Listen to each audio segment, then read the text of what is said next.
Welcome to this podcast.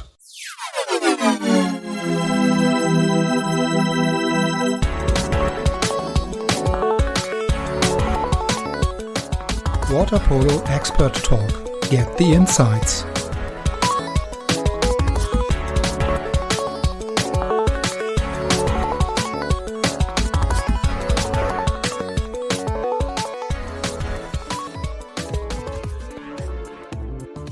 Yeah, so we continue with the next episode of the Waterpolo Expert Talk podcast. And so today we have another thrilling and very interesting partner here in the podcast and guest, Unai. So welcome to the podcast.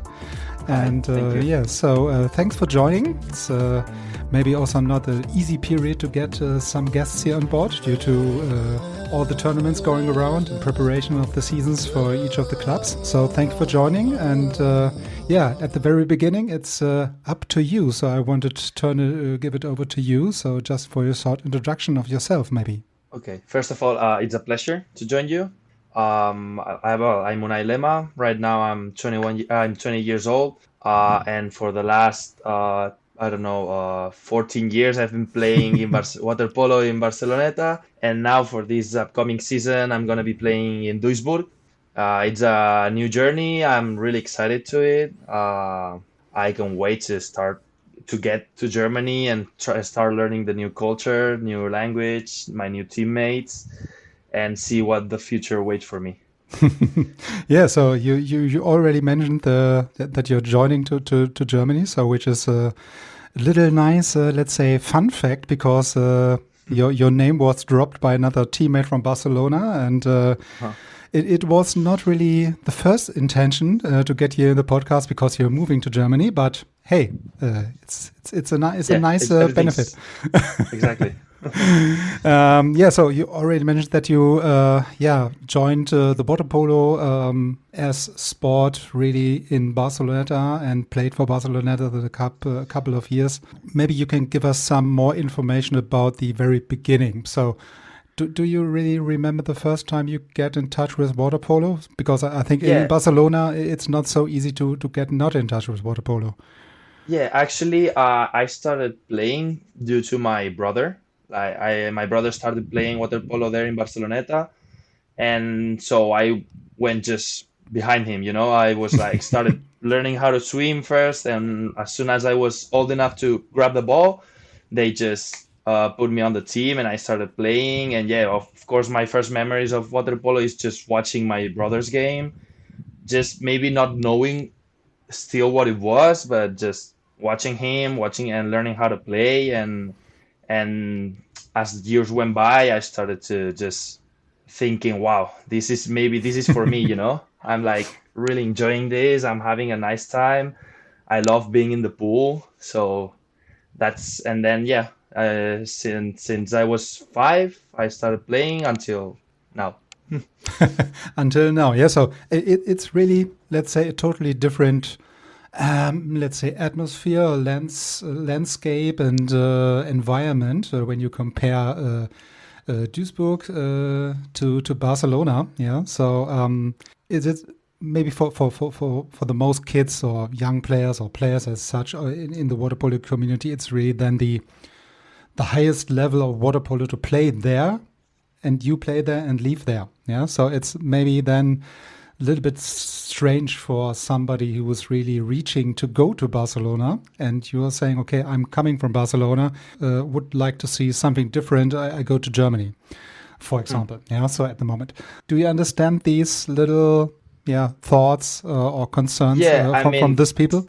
Of course. Yeah. In my situation, I think everyone wants to play in Barcelona, especially right now after we won the Champions League and we're maybe at the top of the sport in a club level, But honestly, in my situation, maybe I thought for my career, the best move was to go to a place that I could get more minutes, more playing time, and which would give me the experience I need to maybe, I don't know, someday come back and have a bigger role in the team and play an important part, which is in the end, it's what I want. It's what I would love.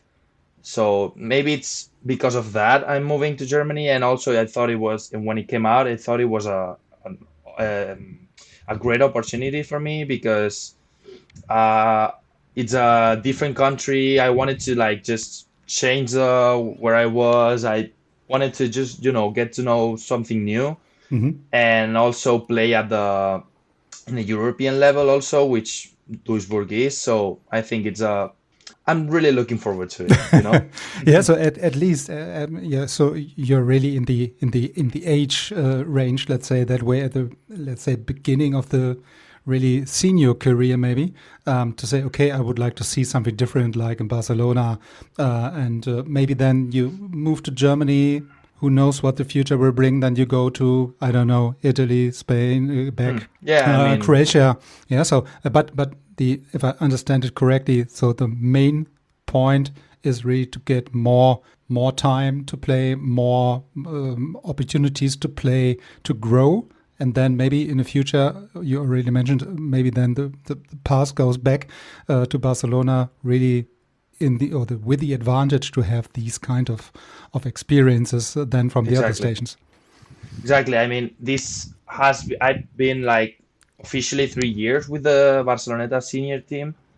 And at first, when I first went from the junior level to the senior team, was with like, okay, maybe we're a 16, 15 group, guys, 15 players in the team. We're only 13 then, now 14 players just playing the game. So I'm more of a reserve guy, but the thing is, I'm practicing with the top guys from the sport every day, and I'm learning a lot from them, just from each one of them. So that's what I was looking for at the moment. Like maybe give more importance to the everyday things I could learn from them instead of playing a lot of minutes or a lot of playing time in maybe on another club, which could give me those minutes. So, but yeah, after the years went by, now with 20 years old, I think there's maybe nothing else I could learn from that side, and maybe the what I need to learn now is the what I gained from the experience of playing. So Mm, that's yeah, basically what I was looking for. yeah, I mean, yeah. of course, I can learn every day from them, but maybe now a lot of people would tell me now I need to play, I need to gain experience. So that's Yeah, and basically it. yeah. So, and we took a moment looking back again on the very early stages of your career. So, are there any, let's say, special memories or special activities or something special you think, looking backwards, saying, okay, this was maybe something which clubs like Barceloneta, or Spanish clubs as such, doing very good or very well, or instead of other countries, maybe in your case, you are not really familiar with other scenarios or other countries. But when you say, okay, looking back for me as a young player, as a young athlete, this was something that was very good and gives you a little, or a good starting point from there. Something Yeah, special. maybe yes. Well, maybe there's around our club usually around the winter time. Usually in the winter break, they celebrate like journey days with the whole all the age group levels, like from I don't know, from 10 years old team to the senior team.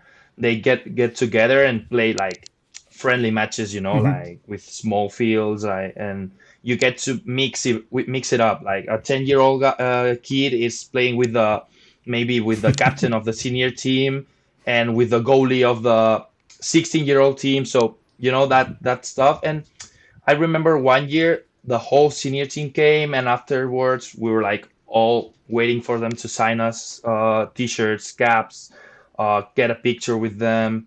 So maybe that's one of the key things I always will remember that made me want to want to keep playing. And especially once I reached the senior team, I also looked forward to this day because I loved it to to kind of repay it and do the same thing that the senior team of when I was 10-year-old did with me. Yeah, so which is, I could imagine it's a strange, let's say, feeling for you, yeah? Yeah, So knowing yeah. really both sides, yeah? So you are the Yeah, little because kid. I remember when I was 10 years old, a senior team guy was lifting me just to shoot it harder. And then when I was 18, 19 years old, I was doing the same. So it was really fun. And maybe another thing also, they that maybe at the moment you didn't want to, but then when you look back at it, it was really fun that your coaches kind of made you go to the senior team games, especially the Champions League ones.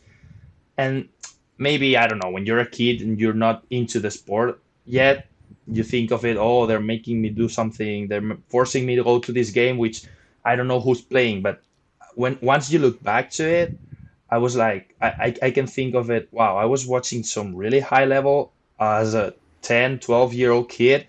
And when maybe there's people in the whole world that really loves this sport that are not able to. So it was, yeah, that was also a really fun part because, and also cheering on the team, cheering for them, like helping in a way, helping them to win the game. I don't know. It was also really cool. It was like a good club activity also. When you say, okay, you was, let's say, forced in some ways to watch these games, maybe there are also activities like that in other clubs, yeah? So we do this also here in our club with the young kids going to the games of the first team or the senior team. And do you think it's not really, let's say, enough to watch these games, but you have also the same inner motivation to watch these games, to learn from them, because it's not only the watching, because you need to watch and maybe to understand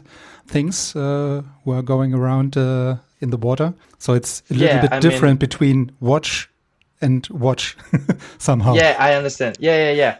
Of course, I mean, maybe at first, you just by watching it, you can like get attached to it. And like, I don't know, as a kid, maybe you're still not familiar with all the tactical stuff.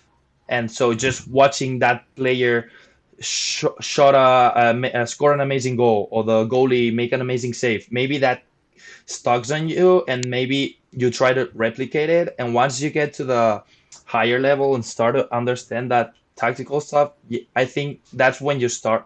That's when the most important part of watching the game begins. Like, you have to pay attention, and because essentially that's when you learn the most. Like watching the best players in the sport perform live. I think that's, especially if you have them like 10 meters away.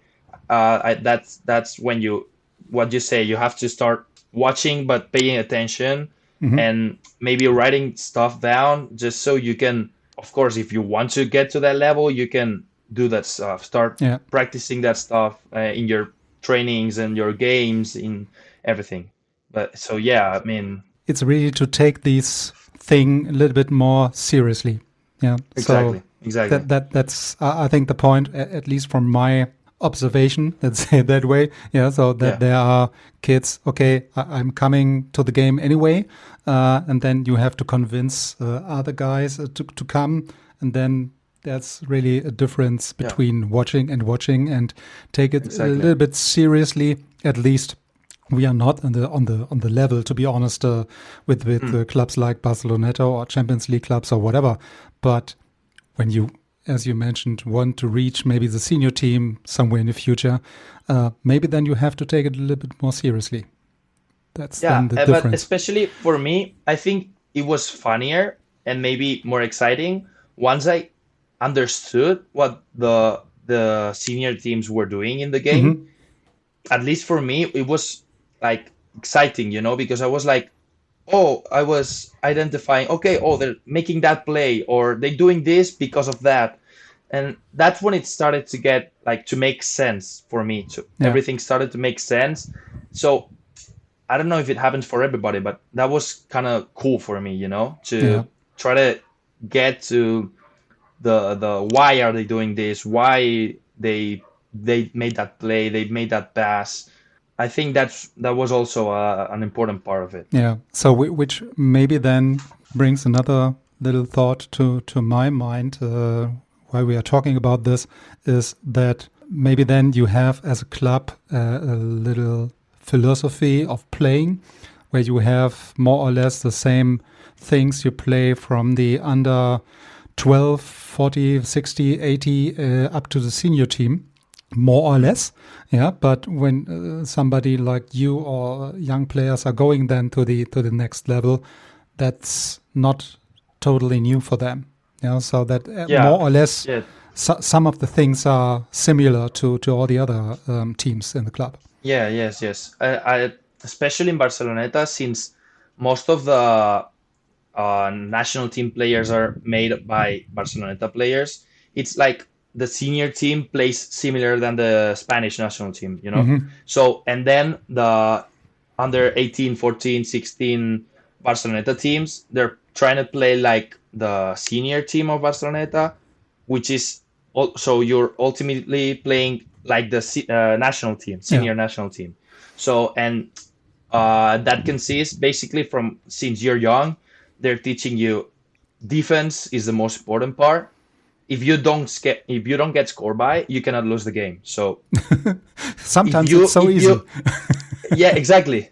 I always sometimes when I'm with young kids, like I don't know, helping out coaches and stuff, that I like to tell them that because you can see in their face that it's like, okay, yeah, that makes sense. Like if you don't get scored by, you cannot lose. So that's the first thing they teach you. Defense is the important part. How we're gonna play that defense? We're gonna do a high press. Obviously, as soon maybe that press starts when you're 14, maybe, but yeah, this high press. And why we're doing this high press? Just to, as soon as we get the ball back, a fast transition. Those are like the two basic stuff from Barceloneta and maybe Spanish water polo. High pressing and quick transitions. And then, of course, if you got nice shooters, nice sensors, everything in offense, it's easier, you know. But if I always remember playing that way when I was young in Barceloneta, and it ended up translating into the senior team. So that's maybe the groundwork that they do at the Barceloneta. And I think essentially in all the Spanish clubs as well. Yeah. So it's, as you said, it's sometimes so easier. So when you get less goals than the other, so you're more or less in a good position to win the game at the end. Exactly. And also another discussion I had also with some guys from Barcelona or from Spain, goalie perspective, that they say, okay, the goalkeeper or the goalie, it's a much more important role during these water polo games after all the changes or rules changes or adoption of the rules, and that's the key before also a key position, but it's more critical when you do not have really a good goalie in the goal.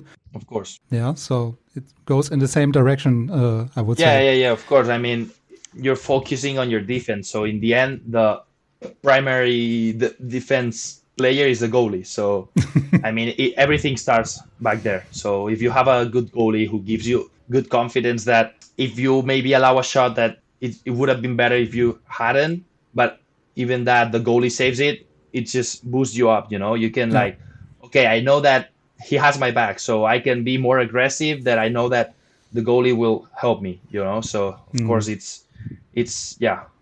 just plays a big role in this defense. Yeah. Especially being like really far away from the goal, you know, by pressing and everything. At the early beginning of your career, so are there any persons or coaches or teammates or assistants where you say, okay, these guys really have a big influence of my career?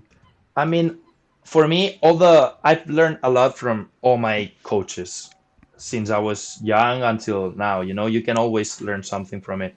But maybe there was a coach who was with me like from since I was 10 until I was 18, and maybe he was a big important. He played a big role on me because I mean I played every year for him, you know, so he was like one of the main guys for me in Barceloneta.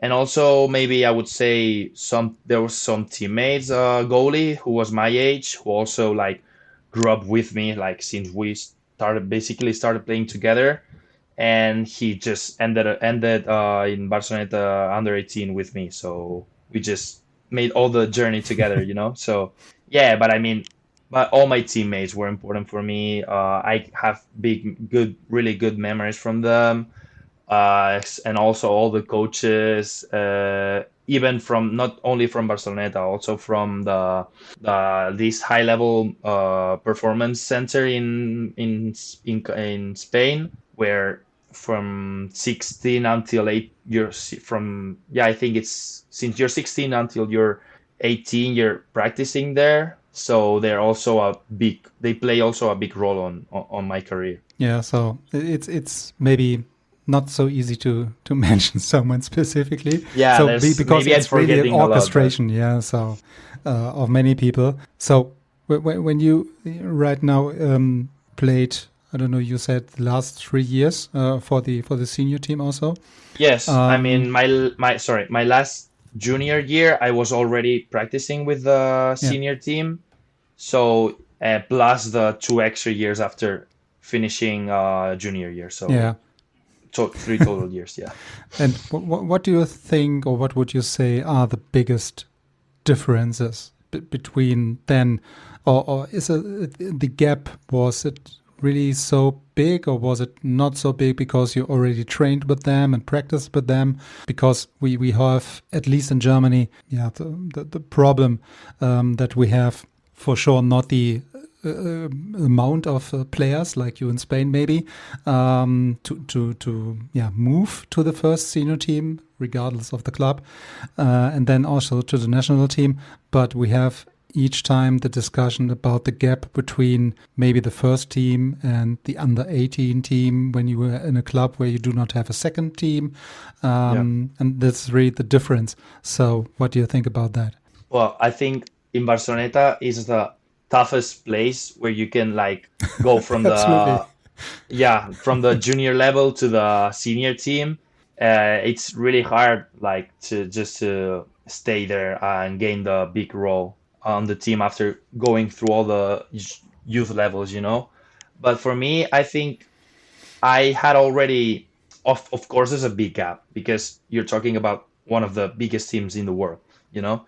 But for me, since had already been practicing with all the, I don't know, under 16 national teams, under 18 national teams, and I practiced for 3 years in this high level performance center I was telling you about before, which ultimately that's where the senior national team practices also. So in this center, they're preparing you for the national team and eventually also the Barceloneta senior team. So I kind of knew what it was, but of course, like once you're in there, it's like there's some things you cannot imagine, you cannot think about it when you're playing in the junior levels. It's like the stuff that you can learn, the stuff that but not also the stuff you can learn, but the stuff you have to be willing to do just to try and keep up with them. It's unbelievable, you know. It's honestly, I think luckily I think I was a really hard worker, so I could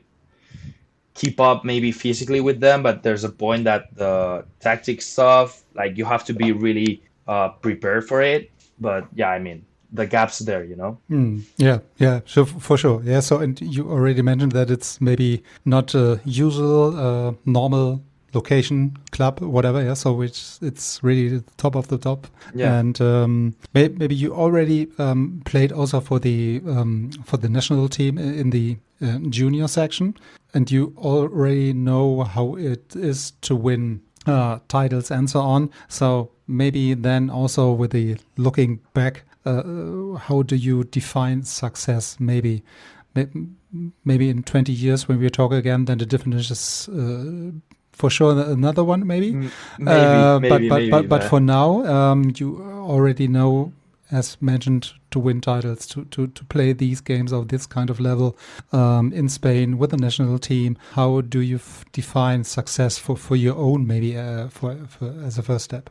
I mean, I think everyone wants to win, and everyone thinks success. Of course, success comes related with winning, but it gets to a point that you're not gonna be able to win all the tournaments, all the championships, all the leagues.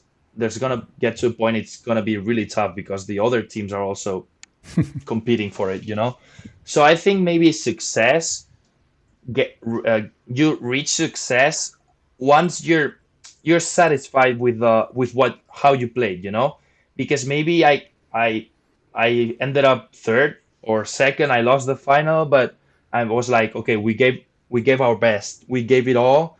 Just wasn't meant to be, and maybe there's nothing else you could have done just to get to the top level, to the gold medal, So I think, of course, winning is really nice. It's the best feeling, but I think success is it's kind of hard. But yeah, I think it's related to both your satisfaction level with how you played, but also with the results you obtained, Yeah. So, for example, a success could also be to get all the experience you collect during a tournament, even, as you said, when you are not able to win the gold, silver medal or whatever.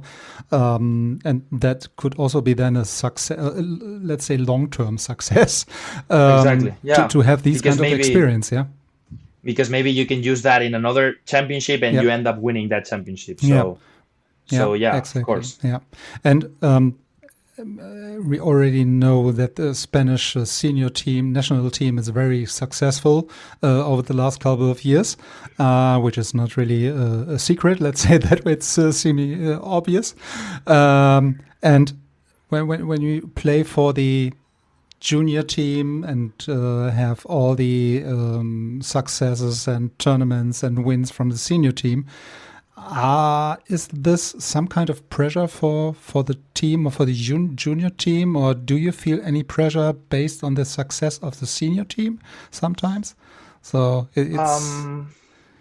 I don't think so. I think it's even better because as much as they win, so it forces you to want to be part of the team, and so the best way for it is just to win all your junior championships. So that way it's more probable you're going to end up in the senior team, So I think it's really cool that the senior national team is winning as much as it's winning recently.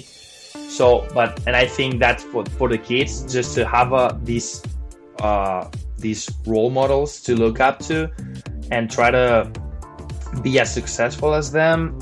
I don't think it's a pressure. For me, at least, it's not a pressure. It's just a motivation to just work harder and just try to perform as good as possible on these junior level championships.